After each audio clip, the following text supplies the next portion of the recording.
Toyo at mantika daw ang madalas nilang ulam.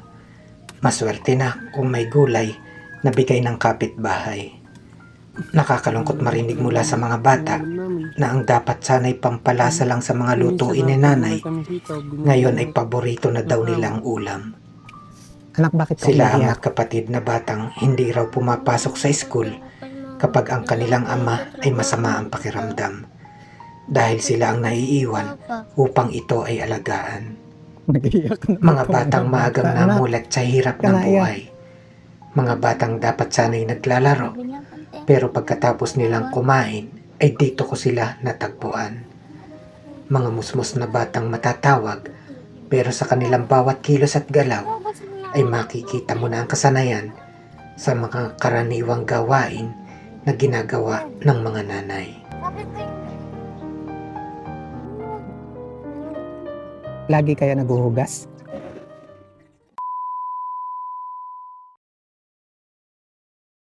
Naman po si Papa, binabantayan po namin dalawa. Kaya po lagi po kami absent sa school. Hindi kayo napasok? Napasok po minsan pag wala pa si Papa. Minsan hindi kayo napasok para bantayan si Papa. Ako po. Awa na po kasi ako kay Mama. Kaya lang po nagtatrabaho mag-isa. Masakit po kasi si Papa. Isang amang pinipilit ipakita sa mga anak ang kanyang tatag. Subalit ang kataway unti-unting sumusuko at unti-unting tila nawawala na ng lakas. Gusto ko pumunta si Papa para po matulungan si Mama. Magtrabaho po.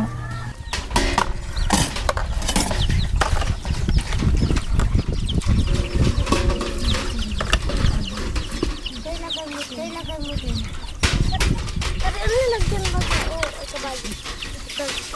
Lahat na yung dito. Tama na. Yung pagbaban mo dapat dito mo.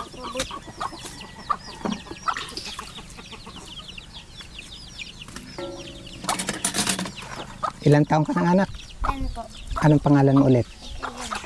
Jillian? Anong grade na ikaw? 4 po. Grade 4.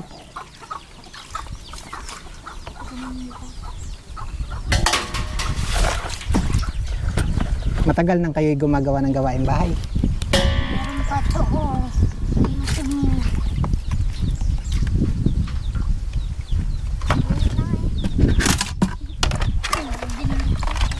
Naglalaba din kayo? Ikaw? Nagluluto na kayo?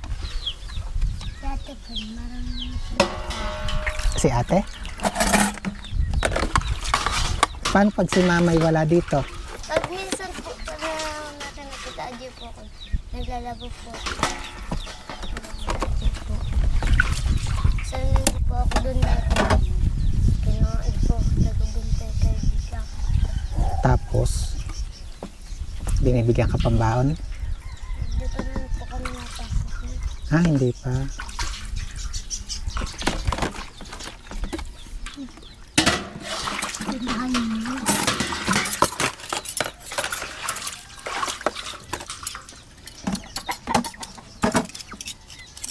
Kaya na doon ka na.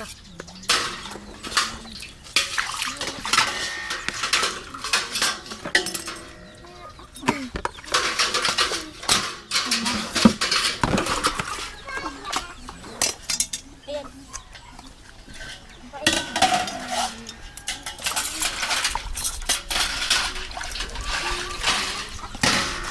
Anong baon niyo pag napasok sa school? Biskwit? Tapos may, Isa lang po kami. minsan malayo nilalakad niyo. Paano pag mainit? May payong kayo? Wala po. Bakit? Wala ibili. Eh, ang init. Gano'ng katagal kayo naglalakad?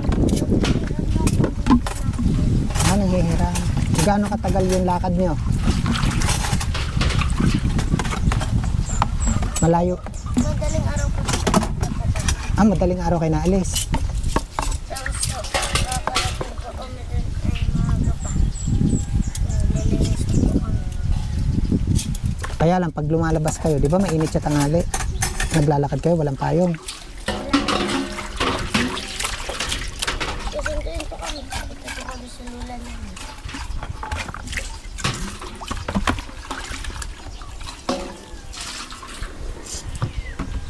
Ano? Ano na? Ay, ito po pala kami. Ay, ate, ano?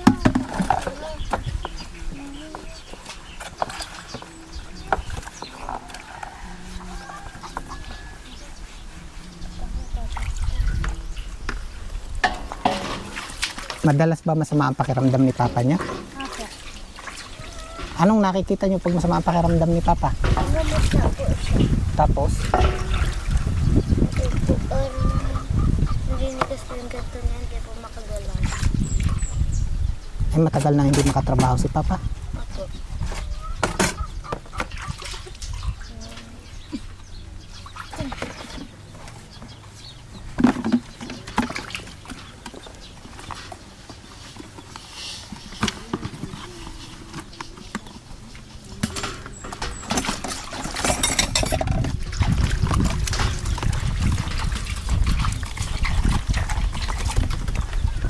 Tatalsik na.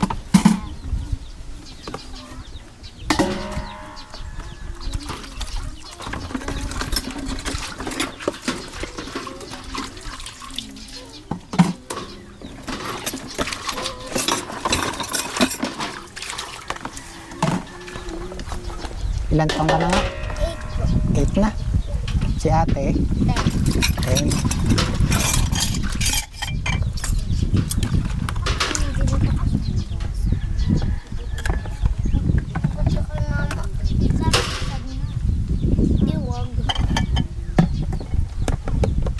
Hindi na gagamitin kasi basag na. Ang galing, alam mo na yun ah. Dapat pala tinatanggal na. Oo, kasi basag na.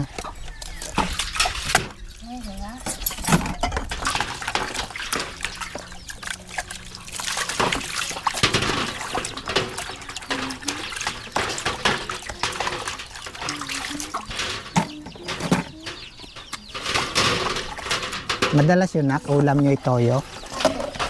Pinasabaw nyo na lang sa kanin. Minsan mantika.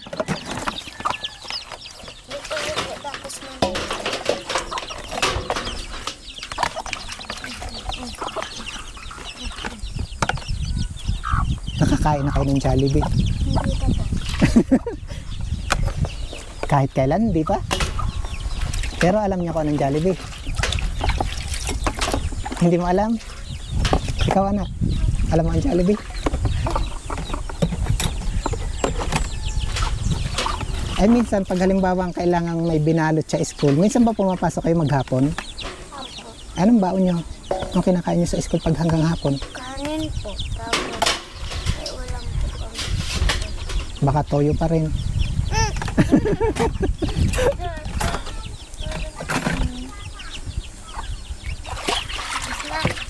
Tulungan mo ka nito itong tapon din. Pagkili.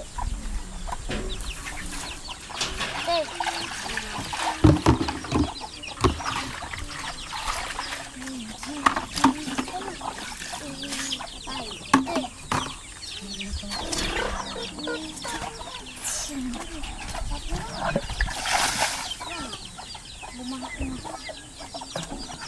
Sanay na sanay kayong maghugas ah.